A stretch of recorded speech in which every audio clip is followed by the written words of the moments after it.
Você é o manual? A gente vai ver o manual, Vamos definir um.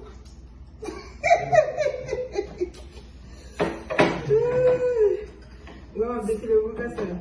Vamos ver o que você é. Você, vem você, vamos comer. Sério? Oi. Você plantou a boca? Vê se vai mudar. Você subiu sua chuta, não é? Ah, se plasma. Indicação. Cadê ele? Você vai ter mudar, tá? É bem. Assim, sambalou fundo lá de si, uma cavalo.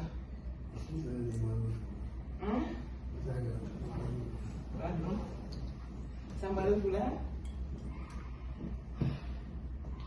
Moi, je suis je n'ai pas aucun problème pour monter dans la relation avec vous. Mais il faut que ça arrête entre nous.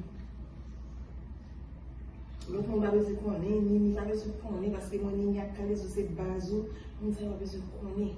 Et on toujours charge un pile de gens qui sont à la caille, il va besoin de parler ça. Tu vas parler? Ça, c'est le collègue. Quand ça, c'est tu as parlé avec toi.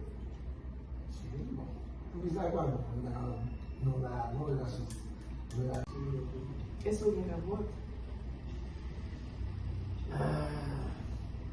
Quel est le valeur de la capote? Oh, même